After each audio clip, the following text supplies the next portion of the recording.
Watch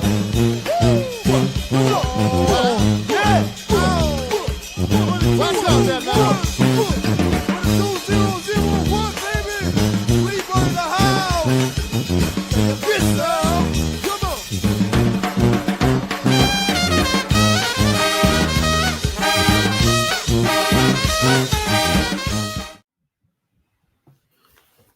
This is the Queen in the throne room on MTMV Sports, and I've got Coach Mickey Joseph in the studio to talk about competing on one of the oldest and biggest stages in HBCU football, the Battle of the Louisiana Cats, the Bayou Classic. Stay right where you are. We'll be right back.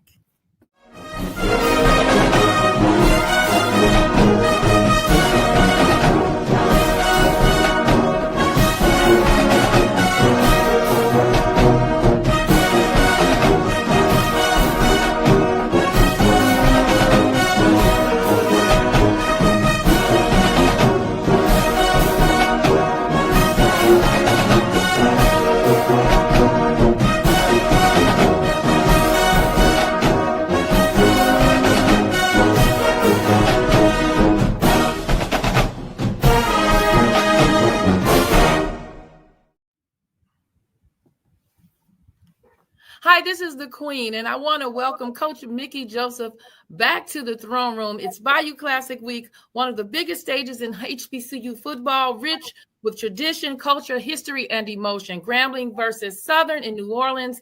It doesn't get any better than this. Coach, thank you for joining us as we get ready for this weekend showdown. How are you doing? I'm good. We just got off the practice very early today. Now we're just in the process of watching film, getting ready for practice tomorrow, and the kids will be back this afternoon for meetings. So, we still have got work to do. It's early in the week, so we still have work to do with the game plans, and we'll have them done by the time we leave here on Thursday. Outstanding. So, again, it's Bayou Classic Week. Yes. I know you said you all are, coming back to watch film, but what about the mental and the physical side of one of the most electric atmospheres in college football? How are you preparing them for the mental and physical side of this game? Well, we told them today it's two type of things going on. It's the event, which is the Bayou Classic, and it's the game, which is the game.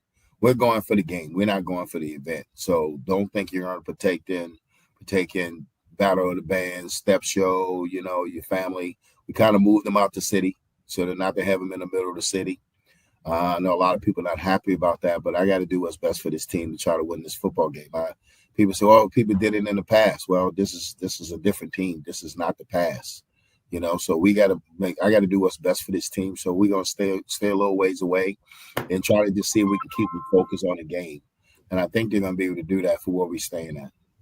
Well, you know what? You're the lead. You're the leader. And if you say they need to be more focused and away from all of the, activities around, I can understand that. I know when I was a student at Grambling, and when I was Miss Grambling State, we stayed at the Le Pavillon. That was Coach Rob's favorite hotel, and which was right there on Poydras. And and I know you all usually stay at the Intercontinental or something like that. Yes. Yes. And so, but that's fine. We just want you all to be successful. And like you said, you're there to win a game. Exactly. And all of the fans and the alums, we're supporting you, and we're coming there for the festivities and the game, and we want to win. So I know.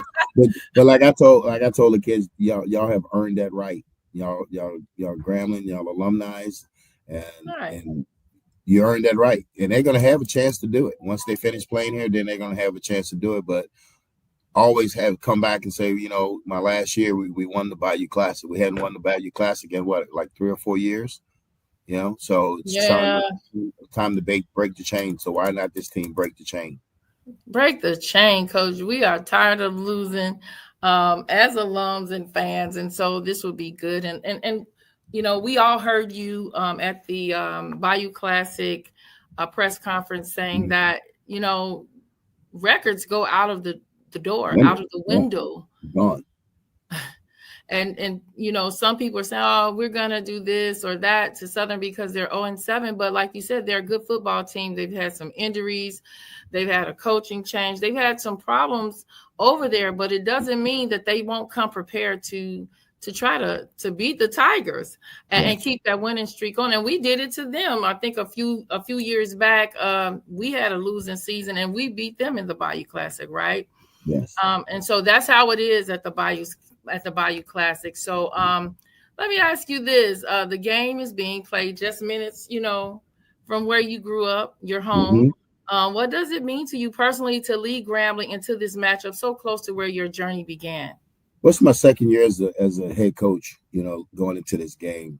And I understood the magnitude of this game when I was here in 14 and 15.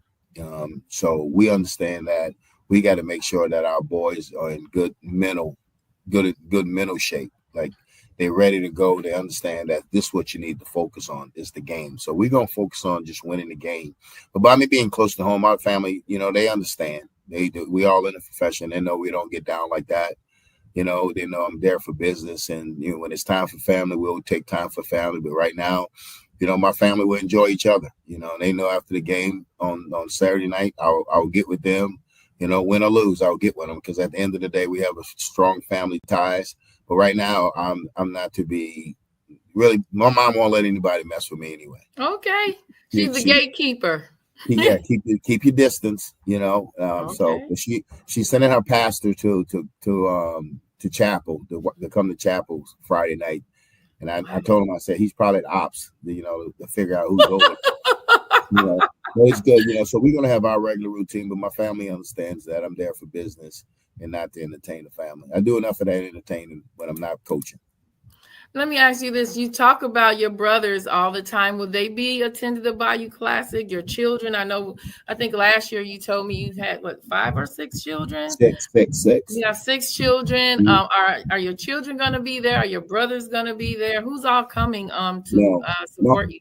No, my mom will be there, but just basically my cousins, my brother Sammy, they're playing in Lafayette that day. Okay. And my brother Vance is on the road with Washington. Terry's on the road. I think everybody's on the road. And my baby girl has a flag football tournament. And my other 2 daughters, they have they're graduating from OU on December 20th. So they're getting everything together for, their graduation. So I'm going to go out and see them after it's over. So no, I'll be solo with no kids this year. They came last year. I don't need them to come this year. They're doing other things, and congratulations to you and all the success of your children. And they got it. They cost now. They're not free. Oh, I know. I have 5 myself. You know that, right? So I put 3. They never go away. Never. I just had a daughter to graduate with her doctor from Texas Southern. So I know exactly what you're going through, but you seem to be such a family man. Mm-hmm. Tell us, what is Thanksgiving like outside of the Bayou Classic? What does your family usually do for the Thanksgiving holiday? Well, usually, everybody usually get together at my mom's house and, they'll probably start coming in around 2 or 3. Okay. And as they come in, they fix their own food. It's never a whole bunch of people sitting down together, just having a good time, just hanging out, enjoying each other's company and telling stories and watching football. And you definitely have a really close-knit family because you always mention your brothers on the swag calls, and you always talk about your mother. I know she was at the press conference yesterday, sitting right here. So if somebody asks me a question, she can go. Well, listen, I met her last year at the coaches' luncheon. Yeah, you'll meet her. Yeah, she'll be back. Oh, excellent. Well, I hope to see her and get a chance to hug her and maybe take a picture with her this year. But thank you for enlightening us about your family and how you all share and how close-knit you are, because family is important. And even at Grambling, we call ourselves Gram Fam. We are a family. It doesn't matter, what we're going through. Some of us have been very ill lately, especially in my tenure. Ken Rashad is one of them, one of the young men who went to school with me, and he's a journalist, sports journalist, and he had surgery. People pulled together, blessed him. Another young man who I was married to, Thomas Griffin, he played linebacker. He just had a heart transplant. Ooh, And people were coming together, to give him well wishes, and good. just we are a family. And Exactly. we are all still praying for our QB, Kasavion T-Sit. We've Yeah. been praying. People are still asking, but we know that we have to respect the privacy of the family. But during this holiday season, we definitely want to lift prayers up to the T-Sit family as he continues to get better and making his, journey through his healing, total Yes. healing. And so, but that's enough of that. Let's get back to some football. So, Coach, you have a young quarterback stepping into one of the most pressure-filled games in HBCU football. Philosophically, what do you emphasize to keep a young QB grounded on a stage this big? Well, we got to keep his mind clear. He's a kid that do have poise, by himself. He don't say much. He's a quiet kid, but he's a competitor. He showed us that he could compete. You know what I mean? And he had his first road game, against Alcorn. That was his first road game, not playing in the stadium where he practices every day, where he's comfortable. So now I take him to Alcorn. It's open. It's loud. It's a hostile environment, and he didn't play very well. So we got to do a better job as coaching, is helping him. Helping him with his reads, helping him with the play calls, and he has to be more vocal what he likes and what he doesn't like. So I'm sure this Friday when he gets with Coach Carey, he'll scratch out more plays than he scratched out the night before the Alcorn game to see what he's comfortable with, because he's a pleaser. He wants to please you, so he don't want you to think that he can't do anything. But he's not Superman. We don't need him to be Superman. We just need him to drive the van. Just drive it and let everybody else make plays, because he's the young buck, and let these older guys help him. And I think he would do that this game. Yeah, and speaking of the older guys helping them, I noticed at Alcorn they were kind of dropping balls and things like that, and I think he kind of maybe got frustrated. I don't know.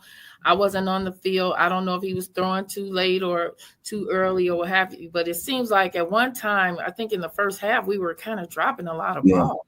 Yeah, we had some drops. So we emphasized with the receivers, what a drop is something like a turnover, because you got to call the right play, you got to make the right read, and you got to run the right route. You got to make sure the ball get there. Then you got to catch it. You go through all that to drop it.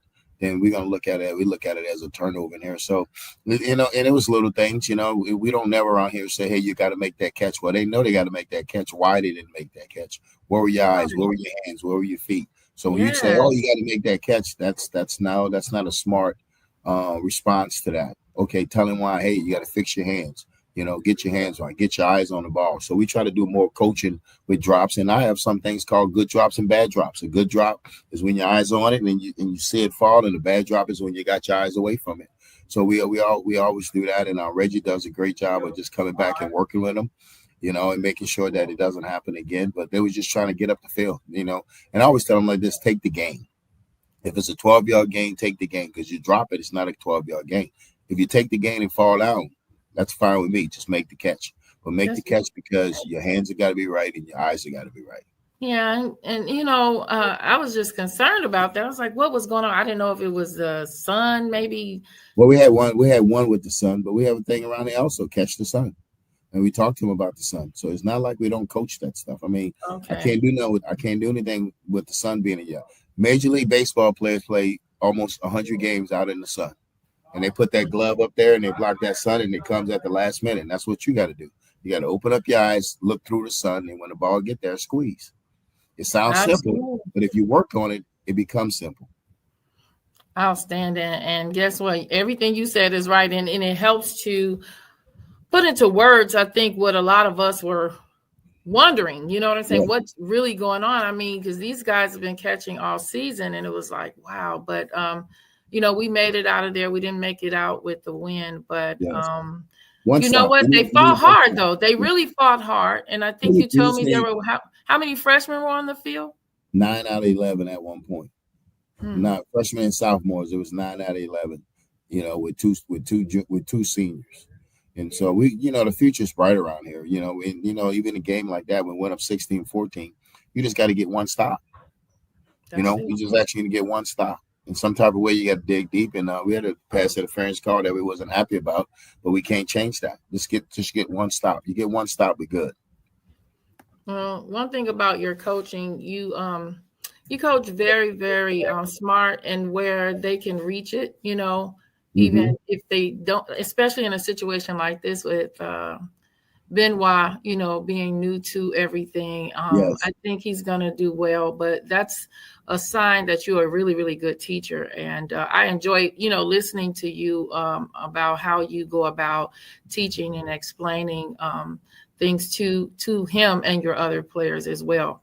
Now, Exactly. Coach, when the moment gets big, because it's going to get big in that dome, some coaches simplify, like I was just saying you do, and some expand the play calling. Like, how do you balance protecting a young quarterback while still giving him the freedom to make plays? Well, we got to put him in the best situation for him to be successful. And like you said, we're going to have things that he can do. And some of the things that he can't do, we'll know going into the game. And hopefully Friday, he agrees with us that he can't do it, because if he says that he can do something Friday and during the week he hadn't hit the route concept, then I may explain to him that we're not calling this because you were 0 out of 6 this week. This concept, you was 4 out of 6. And that's all we need. We need to just find out what this kid can throw, and because the read's going to be the read. It's a flat player, it's a curl player, it's a post player. So the read's going to be the same. It's what you're comfortable throwing.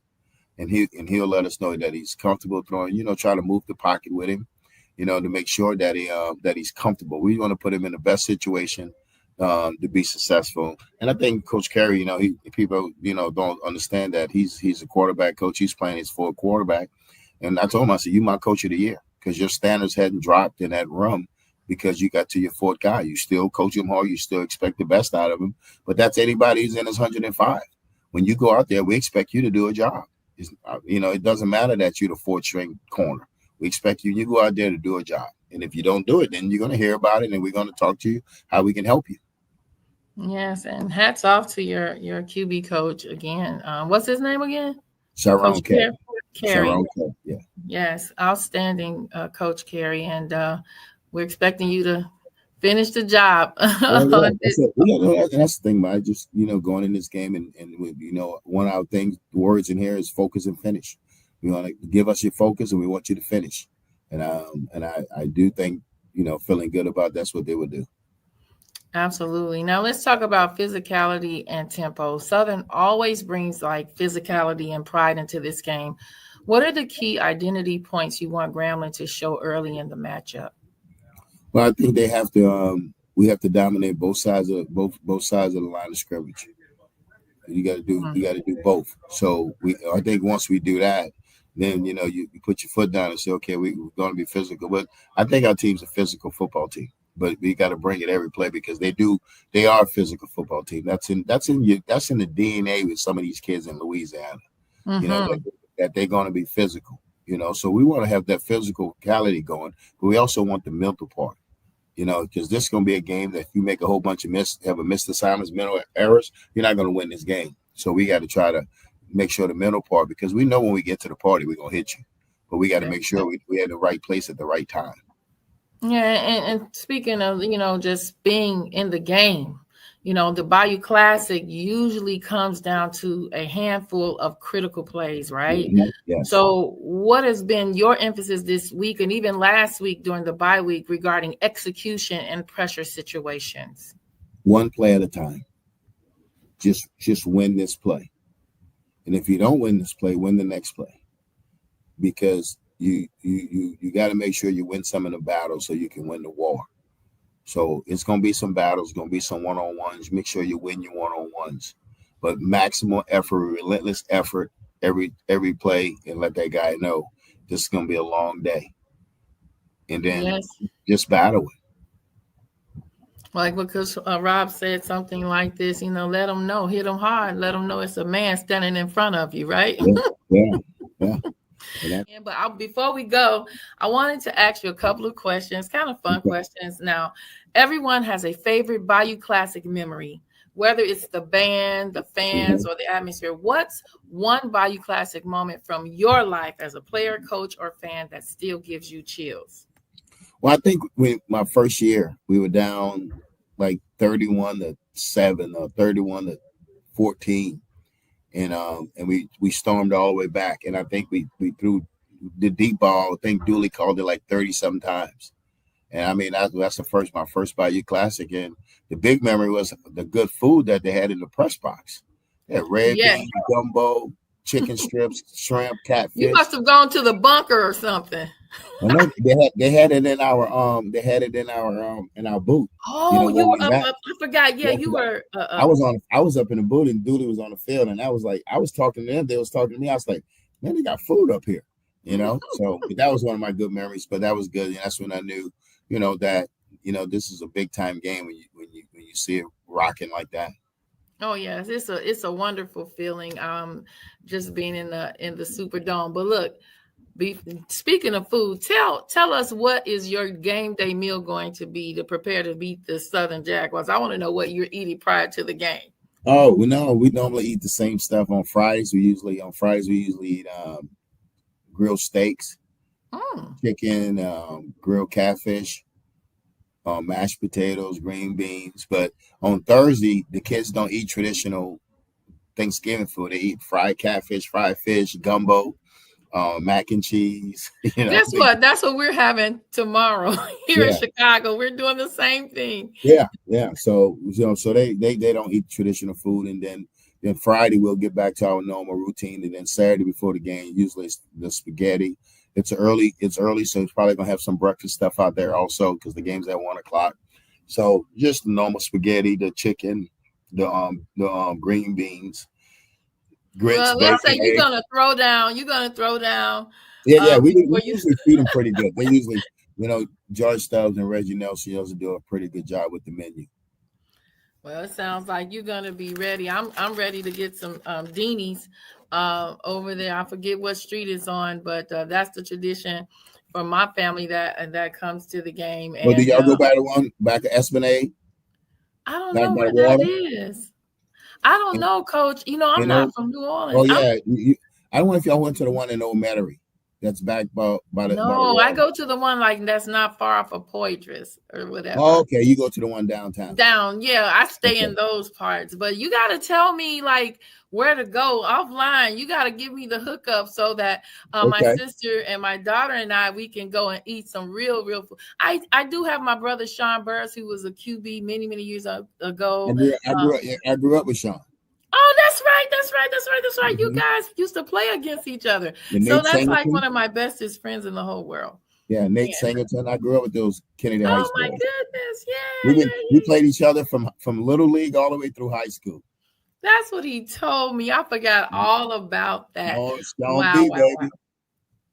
Yeah, and I'll be there until Monday, so I have all of Sunday, to hang out or Oh whatever. yeah. So, yeah, I need to know where to go, but I know Sean is gonna help me, and I'm gonna get some ideas from you, and so I'm gonna have Yeah, a great just time. And it's my birthday tomorrow, happy Wednesday the birthday. 26th. Talk to you. And I'll Thank give you a you. hug on Friday when I see you. Yes, indeed. Well, Coach, thank you for joining Thank me, and you. I want to thank the G-Man who also was on the show last week, Uh-huh. a week before last. Thank you for allowing those young men to speak with me. It was such a pleasure, and our fans really enjoyed listening to them and seeing another side of them off the field. Yes. So thank you, Coach. Thank you. Thank you. The best of luck to you. I will see you on Friday. A happy birthday to the Queen. Happy God birthday. bless everybody. Thank you for joining me and Coach Mickey Joseph. And this has been the Throne Room Podcast on MTV Sports, the Bayou Classic edition. God bless you and thank you.